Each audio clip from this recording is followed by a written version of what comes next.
Ini harus dirubah atau bagaimana sih maksudnya? Negara ini harus dirubah atau harus seperti apa?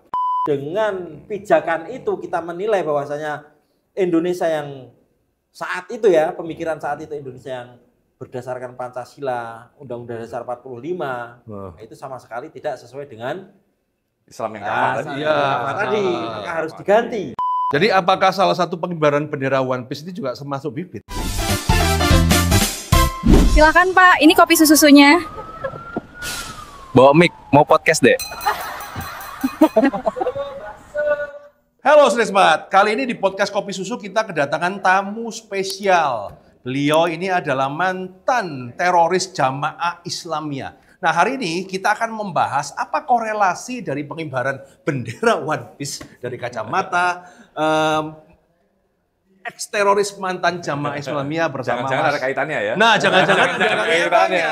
Nah, meskipun dengan versi yang berbeda ini ya. Podo-podo irengnya. Nah, sama-sama irengnya perompak ya kan. Tinggal kita bahas di podcast Kopi Susu kali ini bersama saya Roy Sakti dan Mas Bambang Sam BR. Yuk, kenalan Mas, boleh memperkenalkan diri, nama?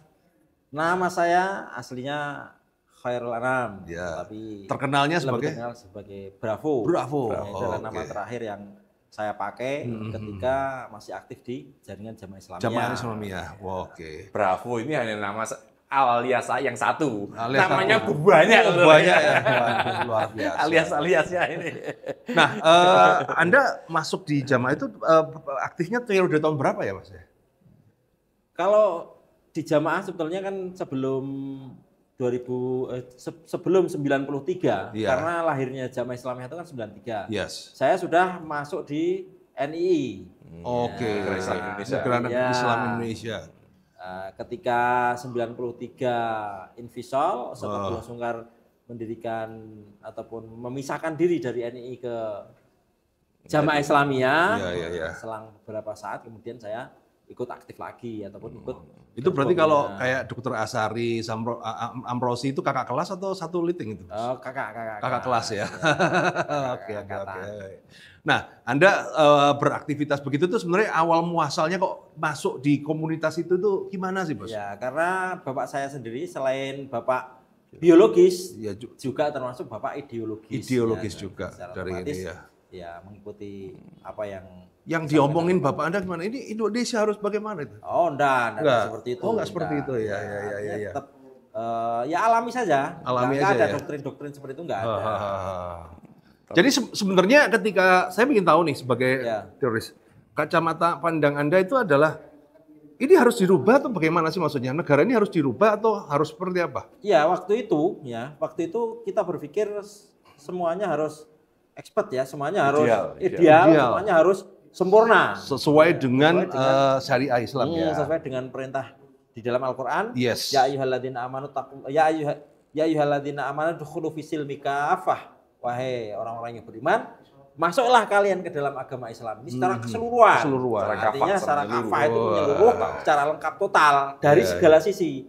Makanya termasuk dalam urusan mengatur negara, dalam bernegara, berbangsa, akan seperti itu. Itu makanya dengan pijakan itu kita menilai bahwasanya Indonesia yang saat itu ya, pemikiran saat itu Indonesia yang berdasarkan Pancasila, Undang-Undang Dasar 45, itu sama sekali tidak sesuai dengan Islam yang tadi, maka harus diganti. Iya. Oke. Caranya ini yang muncul cara dari ideologi itu akhirnya muncul teknis, strategi. Cuman akhirnya langkah terhenti ya. Dan aku dengar sampai ketangkep 2 kali ini berarti kan S1 kurang, imbuh mana yang S2 gitu kan ya. Nah, sebetulnya yang kedua ini kasusnya kasus lama. Kasus lama ya, tapi terangkap lagi ya. Jadi saya ketangkep 2015. Kasus yang kedua ini kasus tahun 2008, tahun 2008 2009. Artinya kasus sudah sangat lama. Nah, yang saya ingin tahu ini adalah ketika Anda tertangkap, ya kan? Anda mengalami penyiksaan karena kan biasa kalau kita kan lihat kalau di film-film itu kan untuk ayo ngaku distrumi. Nah, itu kan kalau bagaimana wakil dari pemerintah Indonesia di mana ini adalah Densus Anti Teror 88 dalam memperlakukan Anda sebagai seorang teroris. Ya. Jadi sebagaimana JA mengalami transformasi, perubahan pemikiran dan sikap.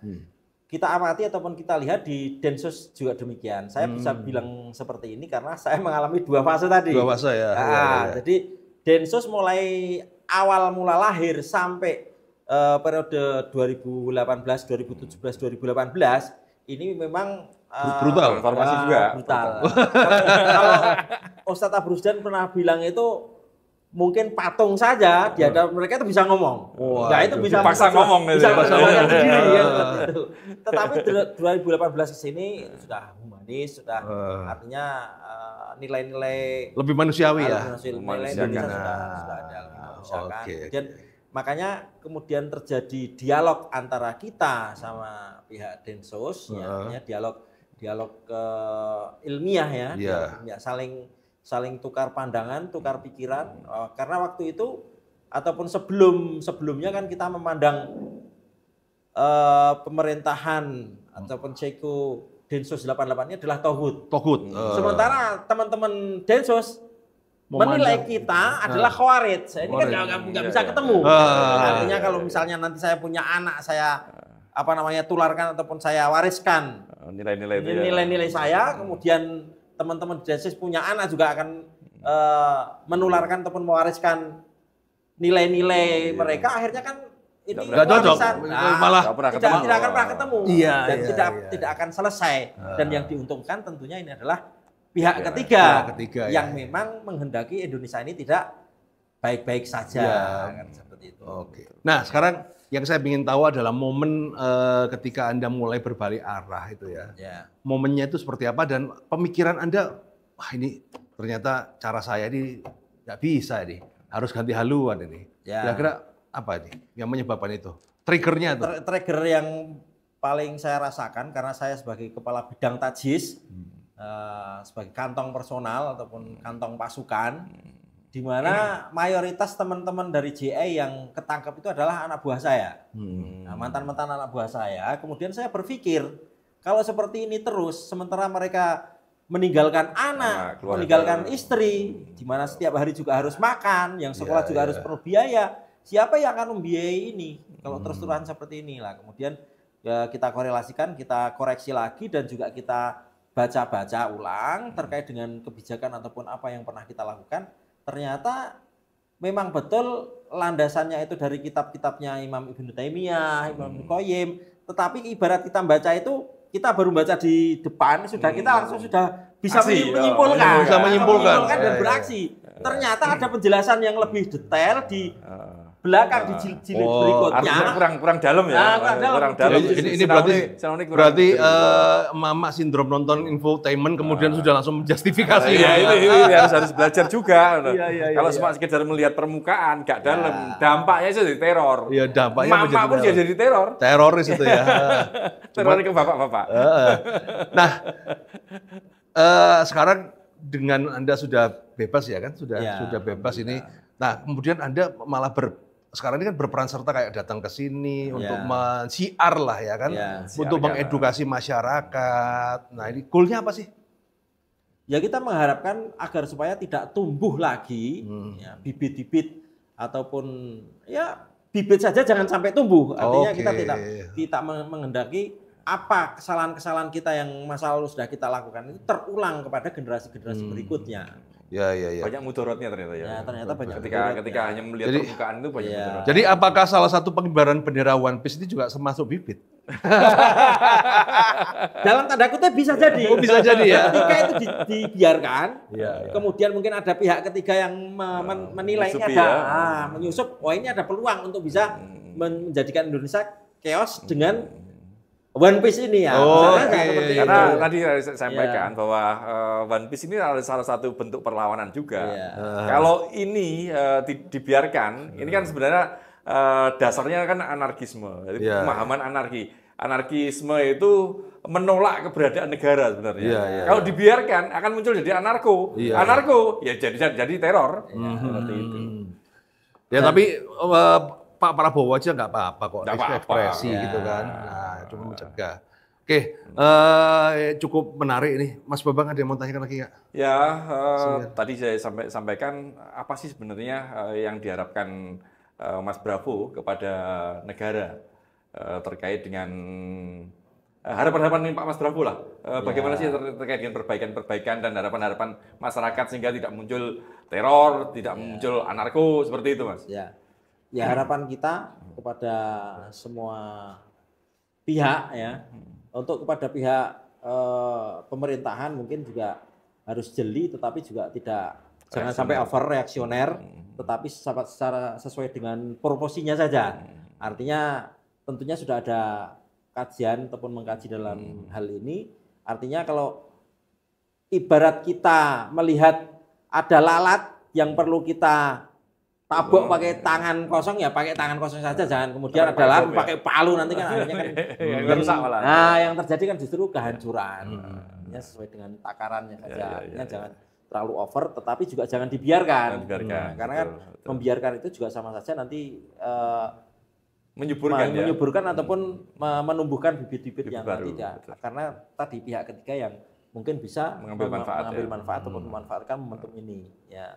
Kemudian juga kepada masyarakat, ya mungkin bisa lebih, kita sebagai orang timur bisa lebih beradab lagi, ya. Kalaupun mau mengungkapkan rasa kekecewaan, ya mungkin bisa dipikir ulang. Artinya jangan juga sembrono, hanya ikut-ikutan.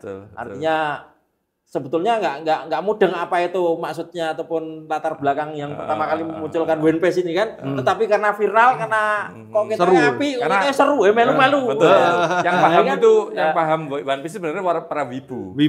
Sebenarnya kalau kita lihat semangat WNPS itu kan dia semangat perlawanan, Mas.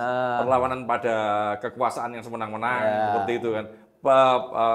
Perlawanan pada bajak laut yang korup, seperti itu nilai-nilai itu sebenarnya perlu gitu loh. Tetapi caranya, benar Mas Bravo tadi, caranya harus lebih elegan lah. Oke, thank you teman-teman semuanya. Semoga ini bisa bermanfaat ya, dan semoga terus mengedukasi, jangan lelah untuk mengedukasi, Mas. Siap. Dan buat teman-teman juga jaga kesatuan ya, walaupun ribut, walaupun pejabat kita adidau begitu, tetaplah ini Indonesia ini ya tetap satu-satunya yang kita cintai ya. Ini sudah 80 tahun ya? Sudah 80 tahun ya. Masa mau pindah negara kan? Ya enggak juga ya kan. Nah, maka dari itulah teman-teman, sukses selalu untuk Anda semuanya. Silakan Pak, ini kopi susunya. Bawa mic, mau podcast deh.